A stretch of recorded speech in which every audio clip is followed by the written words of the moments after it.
राधे राधे, सुप्रभात।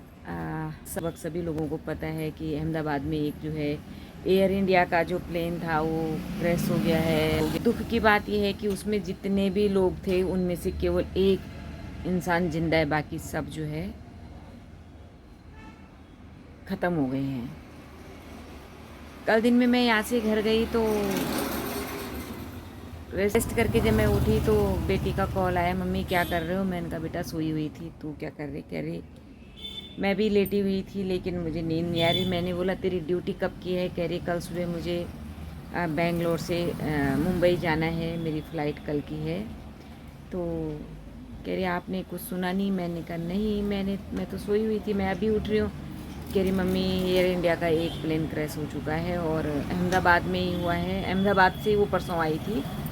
उसने कहा अहमदाबाद में क्रैश हो चुका है और एयर इंडिया का है और उसमें कम से कम 242 लोग थे, सबके ख़त्म होने की खबर आई है। मैं कुछ नहीं बोल पाई, थोड़ी देर के लिए चुप हो गई, क्योंकि हर रोज़ वो भी जहाज़ पे जाती है, हर रोज़ सुबह बात होती है, आज इतने बजे की फ़्लाइट है मम्मा, आज इतने बजे की है, आज फ्रिज में ये रख के जा रही हूँ, ये ढक के जा रही हूँ, ख़राब तो नहीं होगा, आके खाऊंगी।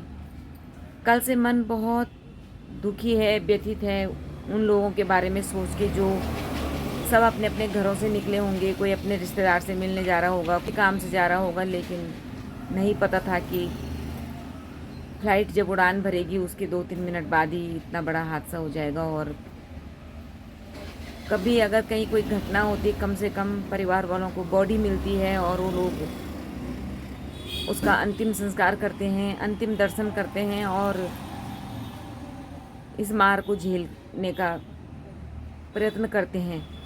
लेकिन कल वाली जो खबर है उसमें जो बॉडियां भी मिली होंगी वो नहीं पता किसी को कि किसकी हैं। इतनी बुरी स्थिति है और कल से नींद भी नहीं आई, रात भर दिमाग में यही चलता रहा। जबकि मैंने उसे काफ़ी समझाया कि बेटा ये तो एक दुर्घटना है और बहुत कम ऐसा होता है। कल की न्यूज़ में बता रहे थे कि वहाँ हॉस्पिटल में 20 लोग मरे हैं जो सीखने वाले बच्चे थे, अभी मेडिकल के जो पढ़ाई कर रहे थे और सीख रहे थे, और जो लोग खाना खा रहे थे 20 काउंट हो रहे थे, आज 75 बता रहे हैं। और अभी तो पता नहीं कितने लोगों का पता धीरे धीरे चलेगा कि कितने लोग ख़त्म हुए हैं। 1988 में ही एक घटना पहले अहमदाबाद में हुई थी और उसी टर्मिनल से वो जहाज़ भी उड़ान भर के वापस जब लैंड हो रहा था तो उस टाइम पे हुआ था। उस टाइम तो ये बोला गया था कि पायलट की कोई गलती की वजह से वो हुआ था, लेकिन इस बार कह रहे हैं कि मतलब मौका ही नहीं मिला। पायलट ने हेल्प के लिए बोला भी, हेल्प का संदेश भेजा भी, लेकिन उसके बाद संदेश जाना आना भी बंद हो गया और 1 मिनट का भी टाइम नहीं मिला कि जहाज़ जो है बिल्डिंग से टकरा गया। और उस बिल्डिंग में काफ़ी डॉक्टरों का हॉस्टल था, मेस था, खाना खा रहे थे। तो वो लोग भी कम से कम 20 डॉक्टर भी ख़त्म हो गए हैं, बता रहे हैं 20 लोग वो ख़त्म हुए हैं और 241 जो जहाज़ पे थे वो ख़त्म हुए हैं। आज जो ये लग रहा है कि जिन घरों के लोग थे उस घर की आज की स्थिति के बारे में सोचो कि क्या मतलब कैसा होगा कि किसी किसी को तो बॉडी भी नसीब नहीं होंगी। बहुत दुखदाई है, मन बहुत भारी है और पूरी रात नींद भी नहीं आई। छूटते मैंने बेटी को बोला कि तू 2-3 महीने के अंदर दूसरी जॉब देख। मुझे बिल्कुल नहीं, मैं अब नहीं बर्दाश्त कर सकती हूँ। हमेशा डर बना रहता है और आज देखिए डर सच भी हो गया। एयरलाइंस चाहे कोई भी हो, एयर इंडिया की हो या इंडिगो की हो या कोई भी हो सकती है। और मेरा मन एकदम से बहुत डर गया है। मैंने उसे बोला कि बेटा तू जो है छोटी मोटी कोई भी जॉब देख ले, अगर इतनी सैलरी नहीं भी होगा, इतना ठाट बाट की लाइफ नहीं भी होगी तो तब भी चल जाएगा, लेकिन मैं अब तुझे ये वाली जॉब नहीं करने दूंगी। लेकिन ये है कि कितने लोग छोड़ेंगे, करनी तो है ना कोई तो करेगा, कोई ना कोई बच्चा तो करेगा ही। और जिस हिसाब से बेरोज़गारी है उस हिसाब से अगर ये बच्चे छोड़ेंगे भी तो नए बच्चे ज्वाइन करेंगे। लेकिन जो घटना हुई है वो इतनी दुखदाई है कि हर कोई अपने हिसाब से सोच रहा है, हर कोई अपने हिसाब से वीडियोस डाल रहे हैं। पूरे यूट्यूब, फेसबुक और इंस्टाग्राम पे सब यही है। लेकिन जिनके घर के बच्चे गए होंगे उन माँ बाप के अंदर क्या गुजर रही होगी। और जो बच्चे जो है इस समय जॉब में हैं, मेरी बेटी कल खुद ही कह रही थी कि मम्मी डर भी लग रहा है और पैर भी कांप रहे हैं। मैंने उसे काफ़ी वो किया कि ऐसा थोड़ा होता है, अपनी जॉब तो जॉब है, ऐसी घटनाएं तो कभी कभार हो जाती हैं, ये थोड़ा सोचना होता है, जॉब तो जाना है, अगर तुम ऐसे सोचोगी तो कल से जॉब पे कैसे जाओगी। उसको मैंने काफ़ी समझाया है, लेकिन अपने आप में बहुत डर गई हूँ। और आज मेरा मन कर रहा है कि मैं सच में उसे वापस बुला दूँ और कुछ और कर लेगी। लेकिन मैं उसको बोलूँ कि बेटा ये जॉब तो तू आके मैं छोड़ दे, क्योंकि नहीं हो पाएगा भाई, मैं नहीं। अब इतना डर बैठ गया है कि मैंने उसे बोल दिया कि तू 3-4 महीने में कहीं ना कहीं जॉब देख, और बहुत हो गई तेरी एयर होस्टेज की नौकरी, इस नौकरी को छोड़ दे।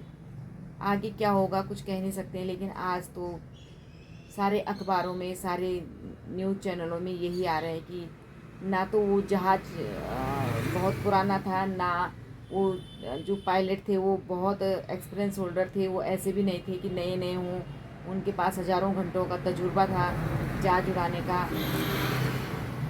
कुछ पता अभी नहीं चला है। अब वो लोग ये कह रहे हैं कि हर जहाज में एक ब्लैक बॉक्स होता है, जिसमें दुर्घटना का पता लगता है कि दुर्घटना कैसे हुई है, क्या कारण था कि उड़ान भरने के 1:39 पे उसने उड़ान भरी और 1:41 पे दुर्घटनाग्रस्त भी हो गया।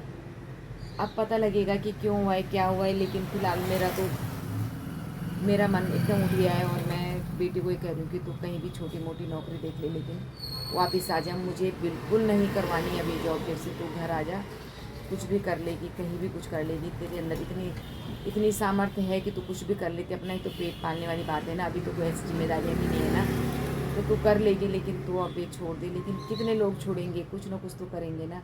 सबके बच्चे बच्चे होते हैं और सबकी माँ की पीड़ा एक जैसी होती है। लेकिन आज मैं बहुत डिस्टर्ब हूँ कि हर बच्चा घर से एक सपना लेकर जाता है, और किसी भी बच्चे के साथ कब क्या हो जाए कुछ कह नहीं सकते। लेकिन आज बिल्कुल भी मेरी बिल्कुल इच्छा नहीं है कि अब आगे वही वाली जॉब करे, क्योंकि हर पल अब डर के रहना है, हर पल। अभी सुबह 3 बजे की निकली हुई है, बम्बई पहुंचना है 11 बजे। जब तक पहुंचती नहीं और जब तक मैसेज नहीं आता है, तब तक जो है पानी पीने का भी मन नहीं कर रहा। आज रात भी 1:30-2 बजे तक मुझे भी नींद नहीं आई, और उधर उसको भी नहीं आ रही थी। मैं मैसेज यहाँ से कर रही हूँ कि बेटा मन ही मन गायत्री मंत्र जप ले या कुछ भी कर ले, नींद आ जाएगी। लेकिन कह रही मम्मी नींद बिल्कुल नहीं आ रही, क्योंकि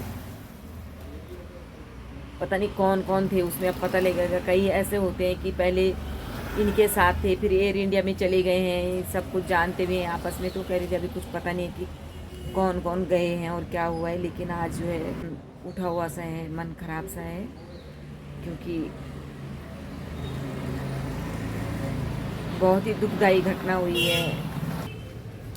जब भी जहाज़ उड़ान भरता है तो उड़ान भरते हुए उसका पहले ऐसे में सेफ रहता है, धीरे धीरे जब ऊपर हो जाता है तो फिर ऐसा होता है। और जब वो एकदम एक सीट पे आता है तभी जो है पायलट अपने क्रू मेंबर को फ़ोन से अनाउंस करता है कि आप अपनी सीट बेल्ट खोल के आप लोग अपना काम शुरू कर सकते हो। और फिर सारी एयर होस्टेज जो है फटाफट अपना खाने पीने का जो भी जिसको सामान चाहिए, जिसको जो हेल्प चाहिए उसके पास जाते हैं और अपना काम शुरू कर देते हैं, क्योंकि उन्हें बहुत जल्दी करना होता है। ये जहाज़ तो बहुत बड़ा भी था, और ये बहुत दूर लंदन जा रहा था, ये दुबई होते हुए लंदन जाना था। तो इसका मतलब इस जहाज़ में फ्यूल भी फुल रहा होगा, और ज़रूर इसकी चेकिंग भी अच्छी हुई होगी। लेकिन दुर्घटना होती है, बोल के नहीं आती है। ये दुर्घटना हो गई है, और इसके बाद अब जो है बहुत टाइम लगेगा सबको इसको सामान्य होने में। लेकिन